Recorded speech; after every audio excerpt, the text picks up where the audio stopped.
Hello दोस्तों, नमस्कार। मनोहर natural farming में आपका स्वागत है। मैं सुभाष चंद्र पटेल, जिला नर्मदापुरम, मध्य प्रदेश से। किसान भाइयों, आज मैं आपको बताने वाला हूं जीवामृत खाद के बारे में कि जीवामृत खाद जो है उसको किस तरीके से आप लोग तैयार कर सकते हैं, कितने समय में आप लोग तैयार कर सकते हैं, ठंडी के मौसम में और गर्मी के मौसम में। और दोस्तों, इसका जो उपयोग करने का तरीका है वो कैसा होता है, इसको किस तरीके से हमें उपयोग करना चाहिए और इसके जो फ़ायदे होते हैं वो कितने ज़्यादा फ़ायदे होते हैं प्राकृतिक खेती में।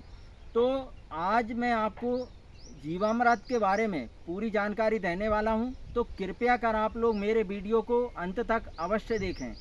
दोस्तों, जैसा कि हम जीवामृत खाद जब तैयार करते हैं तो उसमें हमें जैसे कि गोबर की आवश्यकता होती है, गौमूत्र की आवश्यकता होती है, तो उसमें हमें कितनी आवश्यकता होती है उसके लिए आपको क्या करना है कि आप पहली प्राथमिकता में तो प्रयास करें कि अगर आपके पास देसी गाय है तो सबसे उत्तम होती है देसी गाय। तो आपको जीवामृत बनाने के लिए क्या करना है कि देसी गाय के गोबर का उपयोग करना है। तो देसी गाय का जो गोबर है उसको आपको 10 किलो लेना है और उसमें 10 लीटर ही उसमें गौमूत्र की आवश्यकता होती है।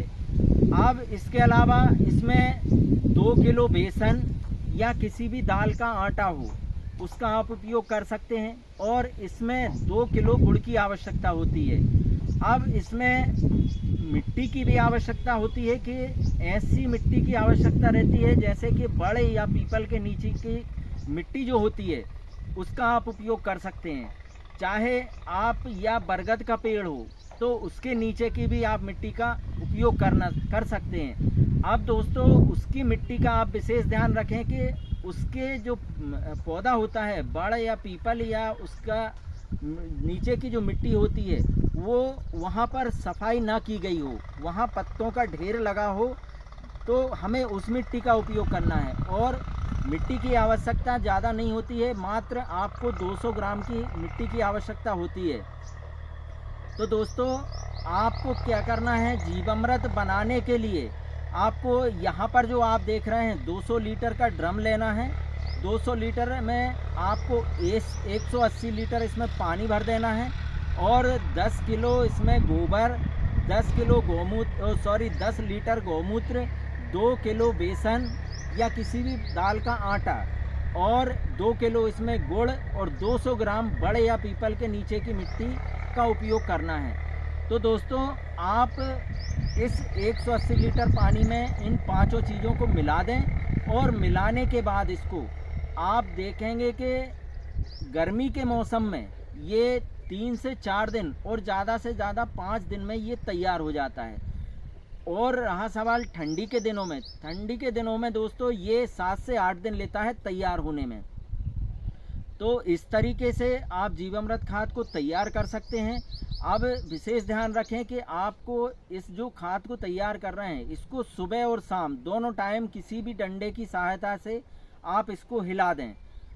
ये ज़रूरी है करना, जिसमें कि आपके जो सूक्ष्म जीवाणु हैं गोबर के वो मल्टीप्लाई हो सकें और जो खाद है वो आपका कम समय में तैयार हो सके। दूसरी इसमें जो सावधानी रखना है, इसको किसी भी छायादार जगह पर ही आप तैयार करें। इसको धूप में बिल्कुल भी तैयार ना करें, क्योंकि जो सूक्ष्म जीवाणु होते हैं उनके लिए छाया की आवश्यकता होती है, अंधेरे की आवश्यकता होती है। तो जो आप छाया में खाद तैयार करेंगे वो काफ़ी पावरफुल होगा। अब हमें इसका उपयोग कब करना है?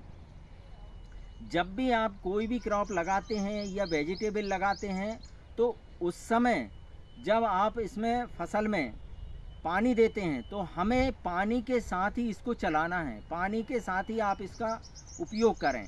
जब भी आपकी फसल में आप पानी देते हैं तो आप जीवामृत का उपयोग कर सकते हैं। और इसके जो फ़ायदे हैं दोस्तों, ये चीज़ मैं आपको बता दूं कि इसका आप जितना ज़्यादा उपयोग करेंगे आपके जो मिट्टी है उस मिट्टी की उर्वरक शक्ति को ये बढ़ाते जाएगा और उसमें जो सूक्ष्म जीवाणु हैं जो कि आप जीवामृत के द्वारा दे रहे हैं वो काफ़ी मात्रा में डेवलप होते जाएंगे, बढ़ते जाएंगे। अब दोस्तों किसान भाई क्या करते हैं कि जीवामृत खाद देने के बाद भी इसमें एक खाद की आवश्यकता होती है, और वो खाद भी जीवामृत से ही तैयार होता है। तो वो होता है आपके जो पत्तियां निकलती हैं, या जो भी आपका घास फूस निकलता है, या जो भी आपकी खरपतवार निकलती है, उसको आप डिकम्पोज कर लें। इसी के द्वारा आप इसका छिड़काव कर दें उस पर, और उसको तैयार करके रख लें। जो भी आपके खेत की पराली या वेस्टेज निकलता है, उसको भी आप जीवामृत डालने के बाद आप फसल में उसका उपयोग कर सकते हैं। अब उसकी आवश्यकता क्यों होती है? क्योंकि जब हम जीवाणुओं पैदा करने के लिए जीवामृत खाद का उपयोग करते हैं प्राकृतिक खेती में, तो उनको जीवित रखने के लिए, उनको नमी देने के लिए हमें जो पत्तों के द्वारा हम खाद तैयार करते हैं उसका उपयोग करना चाहिए।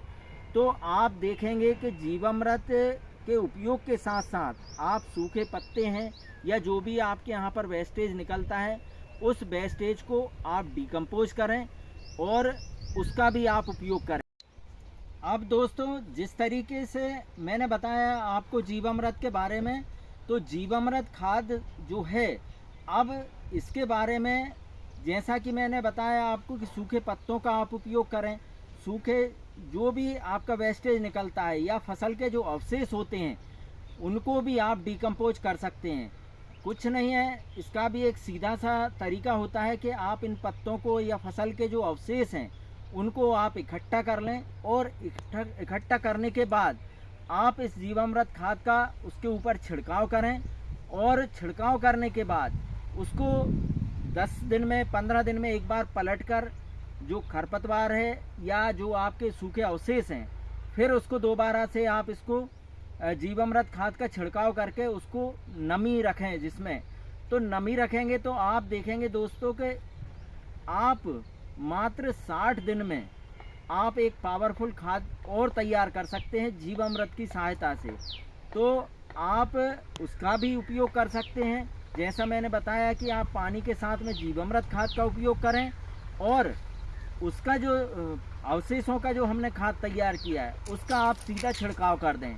तो आप देखेंगे कि आपके जो खेत पर या आपकी मिट्टी में सूक्ष्म जीवाणुओं की संख्या काफ़ी तेज़ी से बढ़ेगी, और उसका जो जीवांशों का जो उपयोग होता है, जैसे मिट्टी के लिए कार्बन बढ़ाने के लिए जीवांश का उपयोग होता है और उसी से इसका कार्बन बढ़ता है। तो आप अगर पत्तों का या फसल अवशेष का जीवामृत खाद डालकर उपयोग करते हैं और वो खाद तैयार करते हैं, तो आप देखेंगे कि आपके जो खेत में वो मिट्टी जो है काफ़ी तेज़ी से बदलाव होगा, और उसके साथ साथ इसमें जो है उत्पादन भी आपका काफ़ी बढ़ जाएगा। तो दोस्तों एक छोटा सा प्रयास करने से, हमारी थोड़ी सी मेहनत करने से हमारी जो लागत है उसको भी कम कर सकते हैं, और हमारी जो धरती माता की उर्वरक शक्ति है, मिट्टी की उर्वरक शक्ति है, उसको भी हम काफ़ी ज़्यादा हद तक बढ़ा सकते हैं। तो उत्पादन भी काफ़ी बढ़िया आएगा। तो दोस्तों मैंने आज आपको जो जीवामृत खाद के बारे में जानकारियाँ दी, वो आपको कैसी लगी कमेंट बॉक्स में अवश्य बताएं, और मेरे वीडियो को ज़्यादा से ज़्यादा लाइक करें, शेयर करें, सब्सक्राइब करें। धन्यवाद।